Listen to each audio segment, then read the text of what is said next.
ముందుగా నిన్నటి కరెంట్ అఫైర్స్‌లోని చివరి ప్రశ్నకు సమాధానం చూద్దాం. వరల్డ్ సస్టైనబుల్ డెవలప్‌మెంట్ సమ్మిట్ 2026ను ఏ దేశంలో నిర్వహిస్తున్నారు? ఆన్సర్ వచ్చేసి ఇండియా. పేరు మార్చుకోనున్న భారతీయ రాష్ట్రం. ప్రధాని మోడీ అధ్యక్షతన జరిగిన కేంద్ర మంత్రివర్గ సమావేశంలో కేరళ రాష్ట్రం పేరును కేరళంగా మార్చే ప్రతిపాదనను ఆమోదించింది. రాష్ట్ర పేరును అధికారికంగా మార్చడానికి రాజ్యాంగంలోని ఆర్టికల్ 3లో భాగంగా కేంద్రం చర్యలు తీసుకోవాలని కేరళ రాష్ట్ర శాసనసభ జూన్ 24, 2024న తీర్మానాన్ని ఆమోదించింది. దీనికి తాజాగా కేంద్ర ప్రభుత్వం ఆమోదం తెలిపింది.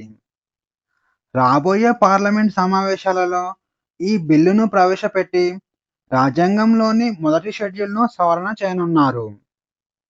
ఇక మలయాళ భాషలో ఆ రాష్ట్రం పేరు మొదటి నుంచి కేరళం అనే ఉంది. కానీ 1956 సంవత్సరంలో రాష్ట్రం ఏర్పాటైనప్పుడు మొదటి షెడ్యూల్‌లో ఇంగ్లీష్ భాష ప్రకారం కేరళగా నమోదయింది. అయితే తమ మాతృభాషలోని పదమే అధికారికంగా తమ రాష్ట్ర పేరుగా ఉండాలని రాష్ట్ర ప్రభుత్వం ఈ తీర్మానాన్ని ప్రవేశపెట్టింది. ఇక ఒక రాష్ట్రానికి పేరు మార్పు ప్రక్రియను ఇప్పుడు చూద్దాం. ముందుగా రాష్ట్రం పేరు మార్పుపై ఆ రాష్ట్ర శాసనసభలో ఆమోదం పొందిన తరువాత ప్రతిపాదనను కేంద్రానికి పంపిస్తారు. ఆ తర్వాత ఆ పేరు మార్పు వలన తలెత్తే పరిణామాలను కేంద్ర హోంమంత్రిత్వ శాఖ పరిశీలిస్తుంది. ఆ తర్వాత దీనిని క్యాబినెట్‌కు పంపిస్తారు. క్యాబినెట్ మీటింగ్‌లో ఈ ప్రతిపాదనను ఆమోదించిన తరువాత పార్లమెంట్‌లో ప్రవేశపెడతారు. లోక్‌సభ మరియు రాజ్యసభలో సాధారణ మెజారిటీతో ఈ బిల్లు ఆమోదం పొందాల్సి ఉంటుంది. ఆ తరువాత ఈ ప్రతిపాదనను రాష్ట్రపతికి పంపిస్తారు. రాష్ట్రపతి ఆమోదించిన తర్వాత గెజిట్ నోటిఫికేషన్ విడుదల చేస్తారు. దీంతో అధికారికంగా రాష్ట్ర పేరు మారుతుంది. ఇక గతంలో కేంద్రం పలు రాష్ట్రాలకు పేర్లను మార్పు చేసింది. వాటి వివరాలు చూస్తే ఒరిస్సా రాష్ట్రాన్ని 2011 సంవత్సరంలో ఒడిషాగా మార్చారు. ఇక ఉత్తరాంచల్ రాష్ట్రాన్ని 2007 సంవత్సరంలో ఉత్తరాఖండ్‌గా మార్చారు. ఇక మద్రాస్ రాష్ట్రాన్ని 1969 సంవత్సరంలో తమిళనాడు రాష్ట్రంగా మార్చారు. ఇక పాండిచ్చేరి కేంద్రపాలిత ప్రాంతం పేరును 2006 సంవత్సరంలో పుదుచ్చేరిగా మార్చారు. ఐఎన్ఎస్ అంజదీప్ ప్రారంభం. భారత నౌకాదళం ఐఎన్ఎస్ అంజదీప్ అనే కొత్త యుద్ధ నౌకను 2026 ఫిబ్రవరి 27న అధికారికంగా కమిషన్ చేసింది. అంజదీప్ అనేది anti submarine warfare shallow water craft ప్రాజెక్టులో భాగంగా నిర్మించిన మూడవ యుద్ధ నౌక. గోవాలోని అంజదీప్ ద్వీపం పేరు మీదుగా ఈ నౌకకు ఐఎన్ఎస్ అంజదీప్ అని పేరు పెట్టారు. ఇక ఈ నౌకను కోల్కతాలోని garden reach ship builders and engineers అనే సంస్థ నిర్మించింది. ఈ నౌకలో 80% కంటే ఎక్కువ భాగం స్వదేశీ పరిజ్ఞానంతోనే నిర్మించారు. ఇక ఈ నౌక 77 మీటర్ల పొడవు ఉంటుంది. అలాగే 10.5 మీటర్ల వెడల్పు ఉంటుంది. ఇక ఈ నౌక 900 టన్నుల బరువు ఉంటుంది. ఇక ఈ నౌక గరిష్టంగా గంటకు 25 నాట్ల వేగంతో ప్రయాణించగలదు. వనజీవి దీదీ ఇనిషియేటివ్ ప్రారంభం. మహిళలకు అటవీ మరియు వన్యప్రాణుల రక్షణలో సాధికారత కల్పించడానికి పలామౌ టైగర్ రిజర్వ్ వనజీవి దీదీ ఇనిషియేటివ్‌ను ప్రారంభించింది. వనజీవి దీదీ ఇనిషియేటివ్ అనేది ఈ టైగర్ రిజర్వ్ సరిహద్దున ఉన్న 17 గ్రామాలలో ప్రారంభించిన కమ్యూనిటీ ఆధారిత పరిరక్షణ ఇనిషియేటివ్. ప్రతి గ్రామం నుంచి 18 మంది మహిళలను ఈ పథకంలో భాగంగా ఎంపిక చేశారు. మొత్తం 306 మంది మహిళలు ఈ ఇనిషియేటివ్‌లో భాగం కానున్నారు. వీరికి నెలకు రూ. 3,000 జీతం కూడా అందిస్తారు. ఇక వనజీవి దీది ఇనిషియేటివ్ యొక్క లక్ష్యాలు చూస్తే వేట మరియు అక్రమ కలప నరికివేతను నిరోధించడం, అలాగే పర్యావరణ అనుకూల జీవనోపాధి పద్ధతులను ప్రోత్సహించడం, అలాగే గ్రామీణ విద్య మరియు పాఠశాల నమోదును మెరుగుపరచడం, అలాగే అడవుల్లో చట్టవిరుద్ధ కార్యకలాపాలు జరగకుండా చూడటం, అలాగే అటవీ నిర్మూలన జరగకుండా చూడడం ఈ ఇనిషియేటివ్ యొక్క లక్ష్యాలు. ఇక పలామూ టైగర్ రిజర్వ్ గురించి బేసిక్ ఇన్ఫర్మేషన్ చూస్తే, పలామూ టైగర్ రిజర్వ్ జార్ఖండ్ రాష్ట్రంలో ఉంది. దీనిని ప్రాజెక్ట్ టైగర్‌లో భాగంగా 1974 సంవత్సరంలో ఏర్పాటు చేశారు. ఈ టైగర్ రిజర్వ్ మొత్తం 1129.93 చదరపు కిలోమీటర్ల వైశాల్యం ఉంటుంది. అందులో కోర్ ఏరియా 414.08 చదరపు కిలోమీటర్ల విస్తీర్ణంలో ఉంటుంది. ఇక బఫర్ జోన్ 715.85 చదరపు కిలోమీటర్ల విస్తీర్ణంలో ఉంటుంది. ఇక ఈ అడవి ఉత్తర ఉష్ణమండల పొడి ఆకురాల్చే సాల్ అడవులు రకానికి చెందినవి. 3 చిరుత పిల్లలకు జన్మనిచ్చిన గామిని. ఇండియాలో చిరుతల పునరుద్ధరణ కార్యక్రమంలో భాగంగా గామిని అనే చిరుత ఇటీవల 3 పిల్లలకు జన్మనిచ్చింది. దీంతో దేశంలో ఉన్న మొత్తం చిరుతల సంఖ్య 38కి చేరింది. గామిని చిరుతను 2023 సంవత్సరం ఫిబ్రవరి నెలలో సౌత్ ఆఫ్రికా నుంచి ఇండియాలోని మధ్యప్రదేశ్ రాష్ట్రంలో గల కూను నేషనల్ పార్కుకు తీసుకువచ్చారు. ఇక ప్రాజెక్టు చీతాలో భాగంగా గామిని 2024 సంవత్సరం మార్చిలో ఏకంగా 6 పిల్లలకు జన్మనిచ్చింది. తాజాగా మరో 3 పిల్లలకు జన్మనిచ్చింది. ఇక ప్రస్తుతం ఇండియాలో మొత్తం 38 చిరుతలు ఉన్నాయి. అందులో పెద్ద చిరుతలు 14 ఉండగా 24 చిరుతలు కూనూలో పుట్టిన పిల్లలు. స్లైస్ స్మాల్ ఫైనాన్స్ బ్యాంకుకు మేనేజింగ్ డైరెక్టర్ మరియు చీఫ్ ఎగ్జిక్యూటివ్ ఆఫీసర్‌ను నియమించిన రిజర్వ్ బ్యాంక్ ఆఫ్ ఇండియా. ఇండియాలో ఫిన్‌టెక్ రంగంలో ముఖ్యమైన సంస్థ అయిన స్లైస్ స్మాల్ ఫైనాన్స్ బ్యాంకుకు కొత్త మేనేజింగ్ డైరెక్టర్ మరియు చీఫ్ ఎగ్జిక్యూటివ్ ఆఫీసర్‌గా రజన్ బజాజ్‌ను నియమించింది. బ్యాంక్ బోర్డ్, షేర్ హోల్డర్స్ మరియు రిజర్వ్ బ్యాంక్ ఆఫ్ ఇండియా ఈ నియామకాన్ని ఆమోదించింది. ఇక ఫిబ్రవరి 17, 2026 నుంచి ఆయన ఈ పదవీ బాధ్యతలు చేపట్టారు. ఇక స్లైస్ స్మాల్ ఫైనాన్స్ బ్యాంక్ గురించి చూస్తే, దీనిని 2016 సంవత్సరంలో రజన్ బజాజ్ ఫిన్‌టెక్ స్టార్టప్‌గా ప్రారంభించారు. ఇక 2024 సంవత్సరంలో స్లైస్ సంస్థ నార్త్ ఈస్ట్ స్మాల్ ఫైనాన్స్ బ్యాంక్‌లో విలీనమైంది. ఇండియాలో ఒక ఫిన్‌టెక్ కంపెనీ బ్యాంకుగా మారటం ఇదే మొదటిసారి. ఇక ఈ సంస్థల విలీనం తర్వాత రజన్ బజాజ్ ఈ కంపెనీకి ఎగ్జిక్యూటివ్ డైరెక్టర్‌గా పనిచేశాడు. అప్పుడు చీఫ్ ఎగ్జిక్యూటివ్ ఆఫీసర్‌గా ఉన్న సతీష్ కుమార్ పదవీకాలం ముగియడంతో తాజాగా ఆయన స్థానంలో రజన్ బజాజ్ చీఫ్ ఎగ్జిక్యూటివ్ ఆఫీసర్‌గా బాధ్యతలు తీసుకున్నాడు. ఇక స్లైస్‌లో మొత్తం 2 కోట్లకు పైగా రిజిస్టర్ యూజర్లు ఉన్నారు. ఇందులో 3,000 మంది ఉద్యోగులు కూడా ఉన్నారు. నీతి ఆయోగ్‌కు కొత్త చీఫ్ ఎగ్జిక్యూటివ్ ఆఫీసర్ నియామకం. నీతి ఆయోగ్‌కు కొత్త చీఫ్ ఎగ్జిక్యూటివ్ ఆఫీసర్‌గా సీనియర్ ఐఏఎస్ అధికారిని నిధి చిబ్బర్ నియమితులయ్యారు.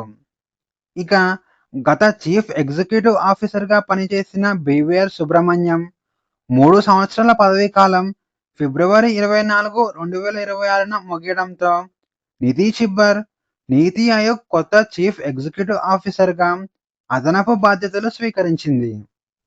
ఇక పూర్తి స్థాయి చీఫ్ ఎగ్జిక్యూటివ్ ఆఫీసర్ నియమితులయ్యే వరకు ఈమె ఈ పదవిలో కొనసాగుతుంది. ఇక నిధి చిబ్బర్ గురించి చూస్తే, ఈమె 1994వ బ్యాచ్‌కు చెందిన ఛత్తీస్‌గఢ్ క్యాడర్‌కు చెందిన ఐఏఎస్ అధికారిని. ఈమె గతంలో సెంట్రల్ బోర్డ్ ఆఫ్ సెకండరీ ఎడ్యుకేషన్‌లో అధ్యక్షురాలిగా పనిచేసింది. అలాగే నీతి ఆయోగ్‌లో అడిషనల్ సెక్రటరీగా కూడా పనిచేసింది. ఇక ఈమె ప్రస్తుతం డెవలప్‌మెంట్ మానిటరింగ్ అండ్ ఎవాల్యుయేషన్ ఆఫీస్‌లో డైరెక్టర్ జనరల్‌గా పనిచేస్తున్నారు. దీంతో పాటు ఈమె నీతి ఆయోగ్‌కు చీఫ్ ఎగ్జిక్యూటివ్ ఆఫీసర్‌గా అదనపు బాధ్యతలు చేపడుతుంది. ఇక ప్రస్తుతం పదవీ విరమణ చేసిన బీవీఆర్ సుబ్రహ్మణ్యం గురించి చూస్తే, ఇతను 1987వ బ్యాచ్ ఛత్తీస్‌గఢ్ క్యాడర్‌కు చెందిన ఐఏఎస్ అధికారి. ఆయన గతంలో జమ్మూ కాశ్మీర్ ప్రధాన కార్యదర్శిగా పనిచేశాడు. అలాగే వాణిజ్యం, పరిశ్రమల మంత్రిత్వ శాఖలో కార్యదర్శిగా కూడా పనిచేశాడు. దీంతో పాటు ప్రపంచ బ్యాంకులో కొంతకాలం పనిచేశాడు. ఇక 2023 నుంచి 2026 వరకు నీతి ఆయోగ్ చీఫ్ ఎగ్జిక్యూటివ్ ఆఫీసర్‌గా కూడా పనిచేశాడు. ఆసియా పసిఫిక్ ప్రాంతంలో అత్యంత రద్దీగా ఉండే విమానాశ్రయాలు. ఆసియా పసిఫిక్ ప్రాంతంలో అత్యంత రద్దీగా ఉండే టాప్ 10 విమానాశ్రయాల జాబితాను ఏవియేషన్ ఎనలిటిక్స్ సంస్థ ఓఏజీ విడుదల చేసింది. ఇక ఇండియాలో పెరుగుతున్న విమానయాన డిమాండ్ మరియు విమానయాన సంస్థల విస్తరణ కారణంగా ఢిల్లీలోని ఇందిరాగాంధీ అంతర్జాతీయ విమానాశ్రయం ఆసియా పసిఫిక్ ప్రాంతంలో అత్యంత రద్దీగా ఉండే విమానాశ్రయాలలో 5వ స్థానంలో నిలిచింది. ఇక 2025 సంవత్సరంలో ఈ విమానాశ్రయం 46.18 మిలియన్ సీట్ల సామర్థ్యంతో 5వ స్థానంలో నిలిచింది. కాగా 2019 సంవత్సరంలో ఈ విమానాశ్రయం 9వ స్థానంలో ఉండగా, గత 6 సంవత్సరాలలో 5 స్థానాలు మెరుగుపడింది. ఇక ఈ నివేదిక ప్రకారం మొదటి 10 స్థానాలలో ఉన్న విమానాశ్రయాల పేర్లు చూస్తే, జపాన్‌లోని టోక్యో హనెడే మొదటి స్థానంలో ఉండగా, చైనాలోని షాంఘై పుడాంగ్ విమానాశ్రయం 2వ స్థానంలో ఉంది. ఇక చైనాలోని గ్వాంగ్‌జౌ బయాన్ విమానాశ్రయం 3వ స్థానంలో ఉండగా, చైనాలోని బీజింగ్ క్యాపిటల్ విమానాశ్రయం 4వ స్థానంలో ఉంది. ఇక ఇండియాలోని ఇందిరాగాంధీ ఎయిర్‌పోర్ట్ 5వ స్థానంలో ఉండగా, సౌత్ కొరియాలోని సియోల్ ఇంచియాన్ విమానాశ్రయం 6వ స్థానంలో ఉంది. ఇక సింగపూర్‌లోని సింగపూర్ చాంగి విమానాశ్రయం 7వ స్థానంలో ఉండగా, చైనాలోని షెంజన్ బావోన్ విమానాశ్రయం 8వ స్థానంలో ఉంది. ఇక మలేషియాలోని కౌలాలంపూర్ విమానాశ్రయం 9వ స్థానంలో ఉండగా, థాయిలాండ్‌లోని బ్యాంకాక్ సువర్ణభూమి విమానాశ్రయం 10వ స్థానంలో ఉంది. జనపనారకు కనీస మద్దతు ధర ప్రకటించిన కేంద్రం. ప్రధాని మోడీ అధ్యక్షతన జరిగిన ఆర్థిక వ్యవహారాల కేబినెట్ కమిటీ 2026-27 మార్కెటింగ్ సీజన్‌లో ముడి జనపనారకు కనీస మద్దతు ధరను ఆమోదించింది. 2026-27 సీజన్‌కు ముడి జనపనార యొక్క కనీస మద్దతు ధర క్వింటాకు 5,925గా నిర్ణయించింది. ఇది భారతదేశ సగటు ఉత్పత్తి వ్యయం కంటే 61.8% రాబడిని సూచిస్తుంది. ఇక 2025-26 సీజన్‌తో పోలిస్తే కనీస మద్దతు ధర క్వింటాకు రూ. 275 పెరిగింది. ఇక 2014-15 సీజన్‌లో కనీస మద్దతు ధర క్వింటాకు రూ. 2,400 ఉండగా, 2026-27 సీజన్‌లో ఏకంగా 2.5 రెట్లు పెరిగి 5,925కు చేరింది. ఇక 2014-15 నుంచి 2025-26 వరకు జనపనార రైతులకు మొత్తం 1,342 కోట్ల కనీస మద్దతు ధర చెల్లించినట్లు కేంద్రం పేర్కొంది. ఇక ధరల మద్దతు కార్యకలాపాలను చేపట్టడానికి కేంద్ర ప్రభుత్వ నోడల్ ఏజెన్సీగా జూట్ కార్పొరేషన్ ఆఫ్ ఇండియా కొనసాగుతుంది. ఇక ఈరోజు క్వెషన్స్ వచ్చేసి, జాతీయ సైన్స్ దినోత్సవాన్ని ప్రతి సంవత్సరం ఏ రోజున నిర్వహిస్తారు? ఏ. ఫిబ్రవరి 28, బి. ఫిబ్రవరి 27, సి ఫిబ్రవరి 26, డి ఫిబ్రవరి 25. ఆన్సర్ వచ్చేసి ఆప్షన్ ఏ ఫిబ్రవరి 28. ర్యాంప్ కార్యక్రమాన్ని ఏ మంత్రిత్వ శాఖ అమలు చేస్తుంది? ఏ నైపుణ్యాభివృద్ధి మరియు వ్యవస్థాపకత మంత్రిత్వ శాఖ, బి వాణిజ్యం మరియు పరిశ్రమల మంత్రిత్వ శాఖ, సి సూక్ష్మ, చిన్న మరియు మధ్య తరహా పరిశ్రమల మంత్రిత్వ శాఖ, డి ఆర్థిక వ్యవహారాల మంత్రిత్వ శాఖ. ఆన్సర్ చేసి ఆప్షన్ సి సూక్ష్మ, చిన్న మరియు మధ్య తరహా పరిశ్రమల మంత్రిత్వ శాఖ. ఎక్సర్సైజ్ అగ్నివర్ష 2026ను ఏ రాష్ట్రంలో నిర్వహించారు? A Punjab, B Rajasthan, C Gujarat, D Himachal Pradesh. Answer చేసి ఆప్షన్ బి రాజస్థాన్. వికోషాట్ 1 అనేది ఏ రాష్ట్ర విద్యార్థులు తయారు చేసిన మినీ ఉపగ్రహం? A Karnataka, B Kerala, C Maharashtra, D Tamil Nadu. Answer చేసి option D Tamil Nadu. Indian railway ఏ ఇనిషియేటివ్లో భాగంగా ఈ రైల్వే క్లెయిమ్స్ ట్రిబ్యునల్ వ్యవస్థను ప్రారంభించారు? A digital India rail mission, B mission Raftaar, C 52 reforms in 52 weeks, D rail Suraksha Abhiyan. Answer చేసి option C 52 reforms in 52 weeks. కింది వాటిలో పోర్చుగీసు వ్యాపార స్థావరం కానిది ఏది? A Kerala, B Karnataka, C Maharashtra, D Gujarat. Answer వచ్చేసి ఆప్షన్ బి కర్ణాటక. పోర్చుగీసు వారి వ్యాపార స్థావరాల వివరాలు చూస్తే కేరళ తీరంలో క్యాలికట్, క్యాననూర్, క్రాంగనూర్ మరియు కొచ్చి. మహారాష్ట్ర తీరంలో సాల్సెట్టి, బేసిన్, బొంబాయి. ఇక గుజరాత్ తీరంలో సూరత్, భావ్నగర్, డామన్ డయ్యు. పోర్చుగీసు వారు భారతదేశంలో గవర్నర్ వ్యవస్థను ఎప్పుడు ఏర్పాటు చేశారు? ఏ 1503, బి 1504, సి 1505, డి 1506. ఆన్సర్ వచ్చేసి ఆప్షన్ బి 1504. పోర్చుగీసు వారు భారతదేశంలో గవర్నర్ వ్యవస్థను 1504 సంవత్సరంలో ఏర్పాటు చేశారు.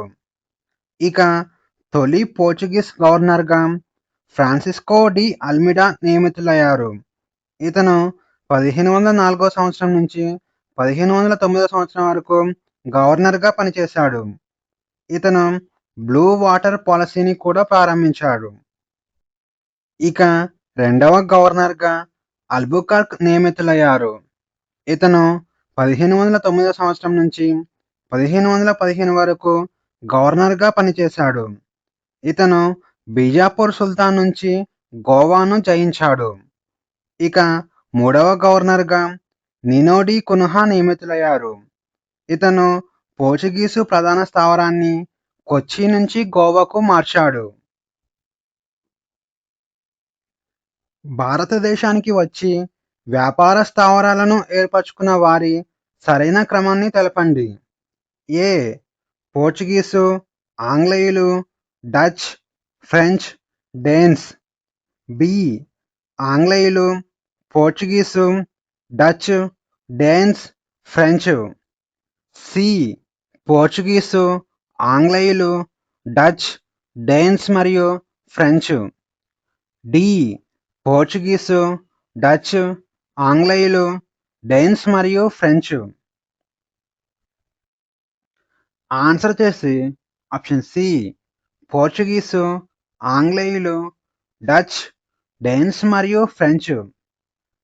పోర్చుగల్ దేశస్థుడైన వాస్కో డి గామా 1498 సంవత్సరంలో ఇండియాకు రాగా పోర్చుగీసు కంపెనీ 1500 సంవత్సరంలో స్థాపించారు. ఇక ఇంగ్లాండ్ వాళ్ళు 1600, అలాగే డచ్ వారు 1602, డేన్స్ వారు 1616, ఫ్రెంచ్ వారు 1664 సంవత్సరంలో ఇండియాకు వచ్చారు. కింది వాటిలో ఫ్రెంచ్ వారి వర్తక స్థావరాలు కానివి ఏవి? A Surat, B Tamil Nadu, C Kerala, D Maharashtra. Answer వచ్చేసి ఆప్షన్ డి మహారాష్ట్ర. ఫ్రెంచ్ వారు 1664 సంవత్సరంలో ఇండియాకు వచ్చారు. అయితే వీరు 1668 సంవత్సరంలో సూరత్లో తొలి స్థావరాన్ని ఏర్పాటు చేసుకున్నారు. ఆ తర్వాత తమిళనాడులో కొరైకల్, కేరళలో మాహే ప్రాంతాలలో వర్తక స్థావరాలు ఏర్పాటు చేసుకున్నారు. కింది వాటిని జతపరచుము. యుద్ధాలు వచ్చేసి మొదటి కర్ణాటిక్ యుద్ధం, రెండవ కర్ణాటిక్ యుద్ధం, మూడవ కర్ణాటిక్ యుద్ధం. సంవత్సరాలు వచ్చేసి ఏ 1756 నుంచి 63, బి 1746 నుంచి 48, సి 1749 నుంచి 1755. ఆప్షన్స్ వచ్చేసి ఏ 1సి, 2ఏ, 3బి, బి 1ఏ, 2బి, 3సి, సి 1ఏ, 2సి, 3బి, డి 1బి, 2సి, 3ఏ. ఆన్సర్ వచ్చేసి ఆప్షన్ డి 1బి, 2సి, 3ఏ. మొదటి కర్ణాటిక్ యుద్ధం 1746 నుంచి 1748 సంవత్సరం మధ్య జరిగింది. ఇక రెండవ కర్ణాటిక్ యుద్ధం 1749 నుంచి 1755 మధ్య జరిగింది. ఇక మూడవ కర్ణాటిక్ యుద్ధం 1756 నుంచి 1763 వరకు జరిగింది. Question of the day. ప్రపంచ ఊబకాయ దినోత్సవం 2026 యొక్క థీమ్ ఏమిటి? ఈ ప్రశ్నకు సమాధానం తెలిస్తే కామెంట్లో తెలియజేయండి. ఈ వీడియోలోని కంటెంట్ మీకు నచ్చినట్లయితే లైక్ చేయండి, షేర్ చేయండి, అలాగే సబ్స్క్రైబ్ చేసుకోవడం మర్చిపోకండి.